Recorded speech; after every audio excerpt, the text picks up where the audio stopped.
2022년 7월 24일 주일 예배를 시작하겠습니다. 이 시간 우리의 모임 중에 임하신 하나님을 찬양하며 나아갑시다.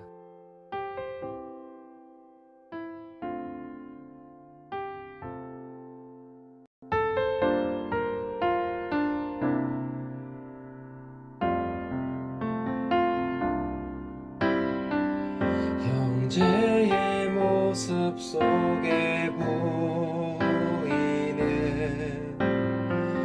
하나님 영상 아름다워라. 존귀한 주의 자녀 됐으니 사랑하며 섬기리. 자매의 모습 속에 보이는 하나님 영상 아름다워라. 존귀한 주의 자녀 됐으니 사랑하며 섬기리. 우리의 모임 중에 임하신 하나님 영광 아름다워라. 존귀한 왕이 여기 계시니 사랑하며 섬기리. 사랑하며 섬기리. 우리와 함께 하신 하나님께 마음과 뜻을 다하여 예배하며 나아갑시다. 하나님은 영이시니 예배하는 자가 영과 진리로 예배할지니라. 전능하사 천지를 만드신 하나님 아버지를 내가 믿사오며 그 외아들 우리 주 예수 그리스도를 믿사오니 이는 성령으로 잉태하사 동정녀 마리아에게 나시고 본디오 빌라도에게 고난을 받으사 십자가에 못 박혀 죽으시고 장사한 지 사흘 만에 죽은 자 가운데서 다시 살아나시며 하늘에 오르사 전능하신 하나님 우편에 앉아 계시다가 저리로서 산자와 죽은 자를 심판하러 오시리라.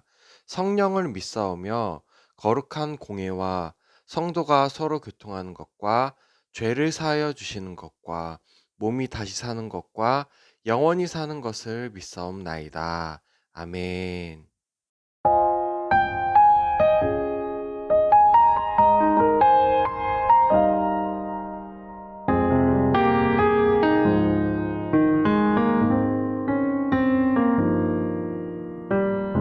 내 백성이 나를 떠나 돌아섰지만 내 사랑이 내 백성을 포기 못하니 내 모든 것 내어주고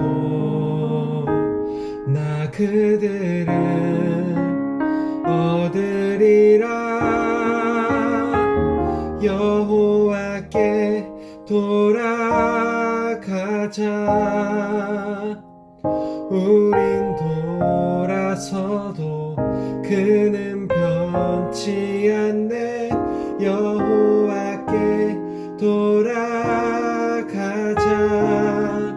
우린 넘어져도 그 사랑 영원하네. 사랑은 오래 참고 자신을 내어주네.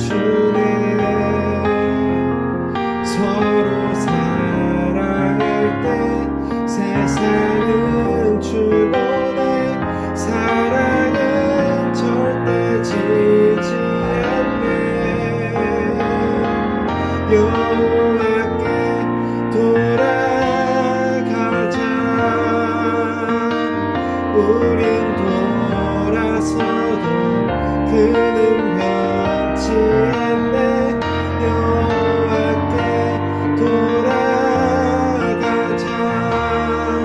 우린 넘어져도 그 사랑 영원하네.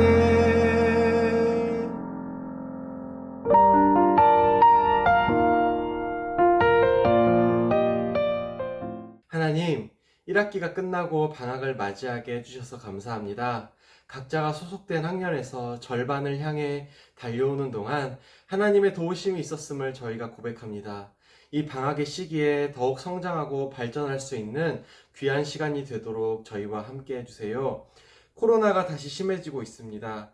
저희 청소년 주일학교 친구들과 가정을 코로나로부터 지켜주시고 큰 어려움 당하지 않도록 붙들어주세요. 오늘 말씀을 통해 성령 하나님께서 저희로 하여금 말씀을 깨닫게 역사하셔서 하나님의 끝없는 사랑과 기다림에 저희가 감사할 수 있길 원합니다. 예수님의 이름으로 기도드립니다. 아멘. 여러분, 혹시 여러분이 가장 소중하게 생각하는 물건은 무엇인가요? 스마트폰? 지갑? 아니면 가족 사진? 저는요, 예전에 지갑을 도둑맞은 적이 있었어요. 집 앞 도서관에서 공부하는데 잠깐 화장실에 다녀왔더니 제 가방 문이 열려 있었더라고요. 그리고 그 안에 있던 지갑이 사라져 있었어요. 그때 지갑에 돈도 있었고 지갑도 비싼 지갑이었는데요. 특히 무엇보다도 그 지갑에는 제 아빠랑 같이 찍은 어린 시절 사진이 있어서 저에게는 너무나 소중한 거였는데 그래서 그 지갑을 찾으려고 얼마나 돌아다녔는지 몰라요. 자, 이처럼 우리가 무언가를 잃어버리면요, 그걸 찾기 위해 애타는 마음으로 부단히 애를 씁니다. 예수님의 비유에 나오는 목자가 99마리 양보다 잃어버린 양 한 마리를 찾으러 다닐 때도 마찬가지였어요. 목자는 잃어버린 양을 찾으러 간절한 마음으로 적극적으로 돌아다녀요. 예수님의 비유에 나오는 잃어버린 동전을 찾는 사람의 이야기도 마찬가지인데요. 그 이야기에서 잃어버린 동전 하나를 찾게 되자 너무 기뻐서 주변 사람들에게 잔치를 베푸게 되었어요. 그런데요, 여기서 우리가 생각할 부분이 있어요. 양이 목자를 찾나요? 아니면 목자가 양을 찾나요? 제가 아까 지갑을 도둑맞았던 얘기를 했는데 지갑이 저를 찾나요? 아니면 제가 지갑을 찾나요? 목자가 양을 찾고 제가 지갑을 찾는 거죠. 오늘 잠시 살펴볼 탕자의 이야기도 마찬가지인데요. 예수님의 비유 이야기에 한 아버지와 두 아들이 등장합니다. 한번 우리 누가복음 15장 11절부터 19절 말씀 읽어볼까요? 또 이르시되 어떤 사람에게 두 아들이 있는데 그 둘째가 아버지에게 말하되 아버지여 재산 중에서 내게 돌아올 분깃을 내게 주소서 하는지라.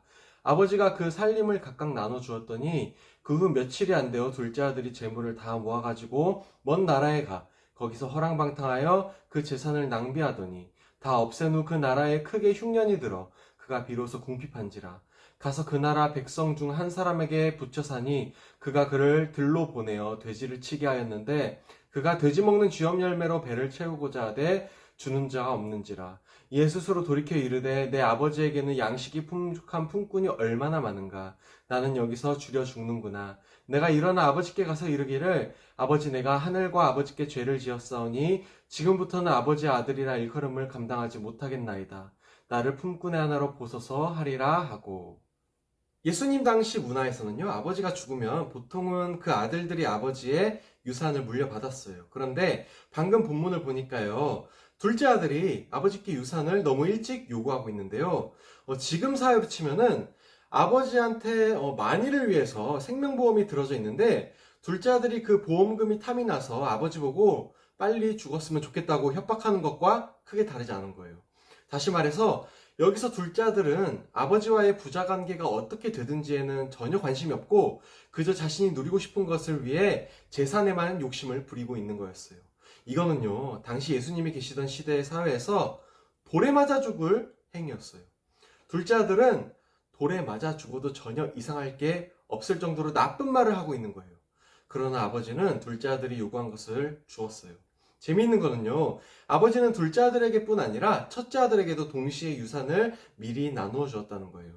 첫째 아들은 소란스러운 동생과는 달리 조용히 아버지의 유산을 챙겼어요. 말씀 본문에 보면 첫째 아들도 유산을 함께 나눠 받았다고는 나오는데 동생을 꾸짖었다거나 아버지의 명예를 회복시키기 위한 어떤 말 한마디 했다는 언급이 없어요. 그래요. 첫째 아들도 둘째 아들만큼이나 아버지의 유산을 갖고 싶었던 거예요. 둘째 아들처럼 아버지께 대놓고 대들지는 않았지만 아버지의 유산을 거절하지도 않았어요. 재주는 곰이 부리고 돈은 엉뚱한 사람이 가져간다는 속담처럼 소동은 둘째 아들이 다 일으켰는데 실상 가장 이득을 취한 사람은 첫째 아들이었어요. 우리는 여기서 예수님의 잃어버린 사람의 두 가지 유형을 볼 수 있는데요. 첫째 유형은 공개적으로 반항하는, 그러니까 대놓고 죄를 짓는 동생, 둘째 아들 같은 사람이에요. 하나님 아버지께 적극적으로 등을 돌리고 죄를 향해 달려가는 사람인 거죠. 이와 달리 둘째 유형은 미묘한 형태로 죄 가운데 살아가는 맏아들, 첫째 아들이라 할 수 있어요. 첫째 아들은 하나님과 가까운 것처럼 보이지만 실제로는 먼 사람이에요. 이 사람들이야말로 실제로는 자기의 이익과 실속을 챙기는 무서운 사람들이에요. 교회는 다니고 입으로는 하나님을 말하지만 실제로는 친구나 이웃을 향한 사랑이 없는 그런 사람들이 바로 이런 유형이라고 할 수 있어요. 어쨌든 첫째 유형이나 둘째 유형 전부 다 하나님 아버지께는 관심이 없다는 공통점이 있어요. 하나님 아버지께 관심이 없고 나 자신에게만 관심이 있는 것, 그것이 바로 우리의 모습은 아닌지, 내 모습은 아닌지 고민해 봐야 합니다.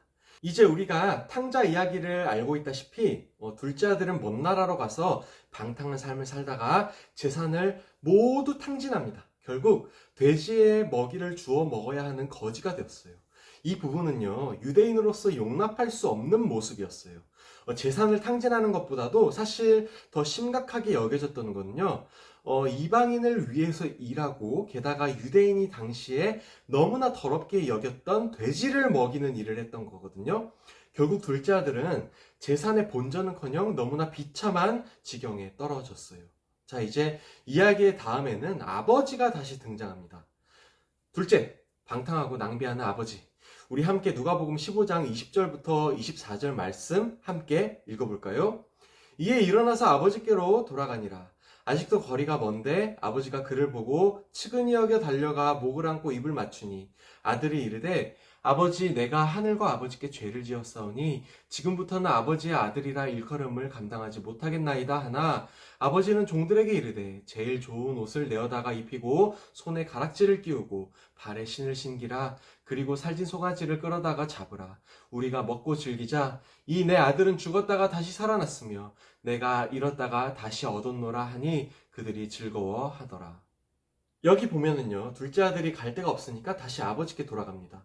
문제는 여기서 오해하면 안 되는 것이 있는데요. 과연 둘째 아들이 아버지께 스스로 돌아간 걸까요? 그렇지 않아요. 지금 둘째 아들은 아버지의 아들로서 아버지께 간 게 아니라 종이라도 돼볼까 하는 마음으로 자신이 살던 마을로 돌아온 거예요.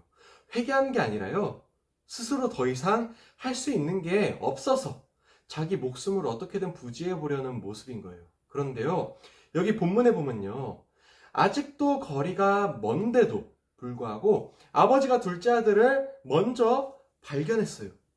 아마 고향 마을에 둘째 아들이 들어서긴 했는데 큰 길로 들어서려는 참에 아버지가 먼저 둘째 아들을 발견한 거죠.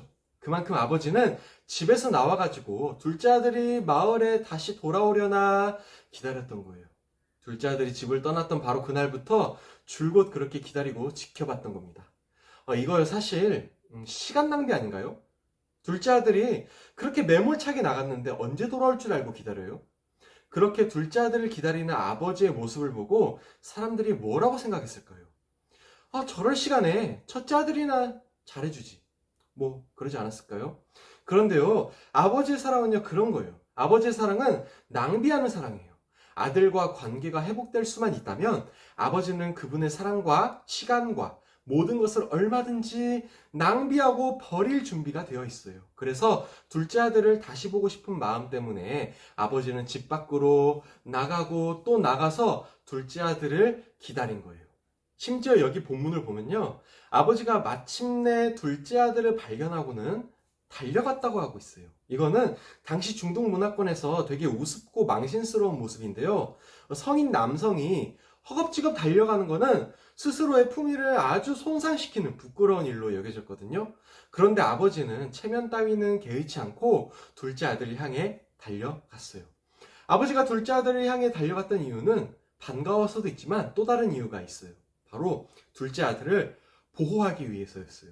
둘째 아들은 유대 마을에 들어오자마자 사람들로부터 둘러싸여 돌에 맞아 죽어야 하는 상황이었어요. 그래서 아버지는 그런 아들을 보호하려고 얼른 달려가서 끌어안고 가장 좋은 옷으로 둘째 아들을 덮어버렸어요. 가장 좋은 옷으로 입혀진 둘째 아들은 누구로부터 돌에 맞을 일이 없게 되었어요. 왜냐하면 옆에 아버지가 지키고 있기 때문이에요. 우리도 마찬가지예요. 하나님은요, 우리를 기다리실 뿐 아니라 직접 달려와서 가장 좋은 옷으로 덮어버리세요. 이 옷은요, 예수님의 의의를 의미해요. 하나님 아버지께서 우리를 자녀로 여기시기 위해서는 독생자이신 예수님의 의의 옷을 우리에게 먼저 입히셔야 해요. 그러면 꼬질꼬질하고 더럽고 초라한 우리이지만 하나님께서 우리 위에 덮여진 예수님의 의의 옷을 대신 먼저 보시고 우리를 자녀로 여겨주시는 거예요. 자, 지금까지 이야기에서 우리가 알 수 있었던 것 중에 가장 중요한 거는 하나님은 낭비하시는 분이시라는 겁니다. 바로 우리를 다시 자녀로 받아들이시기 위해서예요. 마지막으로 셋째로 넘어가겠습니다. 셋째, 첫째 아들, 너도 아버지를 떠났잖아. 함께 누가복음 15장 25절부터 32절 읽어볼까요?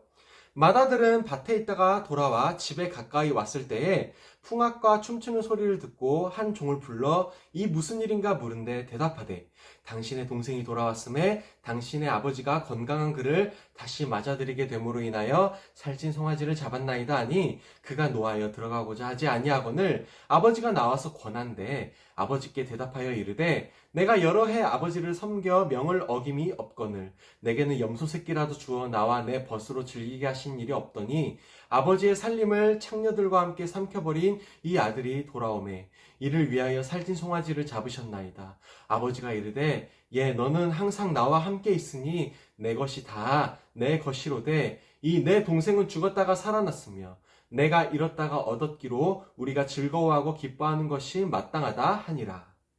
자, 예수님은 갑자기 이야기의 초점을 첫째 아들에게로 돌리고 있어요.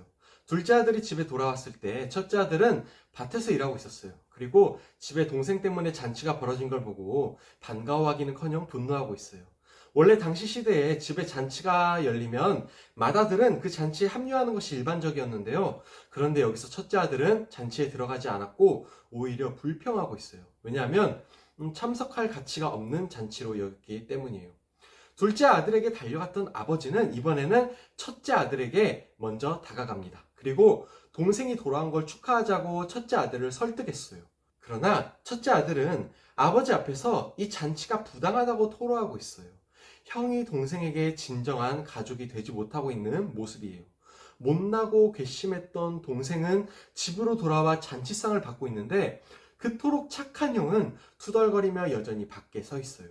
여러분은 어떤 유형인가요? 요란하게 죄를 지으며 가족들로부터 기도 제목이 되는 바나나 둘째 아들의 모습인가요? 아니면 가정과 교회에서 자신의 자리를 잘 지키지만 결국 스스로의 성과에 만족하다가 주변 사람들을 소홀히 하고 있는 첫째 아들의 모습인가요? 설교를 마치려고 합니다. 예수님은 이 두 아들 이야기에서 결론을 내리지 않으셨어요. 첫째 아들이 아버지의 설득에 순종해서 동생을 환영하는 잔치에 들어갔는지 우리는 알 수 없지만요. 그 이야기의 결말은 우리에게 던져진 숙제가 되었어요.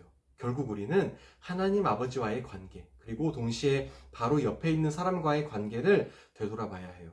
얼마나 내 옆 사람에게 관심이 있는지, 얼마나 하나님의 마음에 관심이 있는지 스스로 되돌아보는 우리가 되었으면 좋겠습니다. 제가 잠시 기도하고 설교를 마칠게요. 하나님 아버지, 저희에게 시간과 감정과 사랑을 온통 낭비하시면서까지 저희를 기다리시고 저희에게 달려오시며 저희에게 가장 좋은 옷으로 입히시는 아버지의 사랑에 감사드립니다.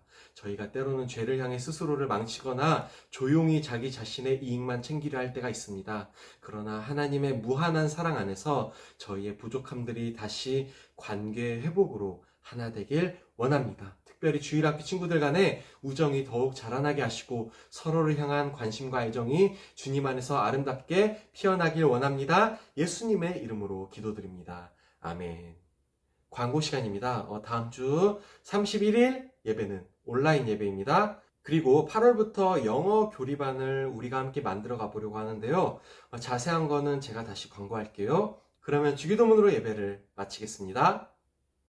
하늘에 계신 우리 아버지여, 이름이 거룩히 여김을 받으시오며 나라가 임하시오며 뜻이 하늘에서 이루어진 것 같이 땅에서도 이루어지이다.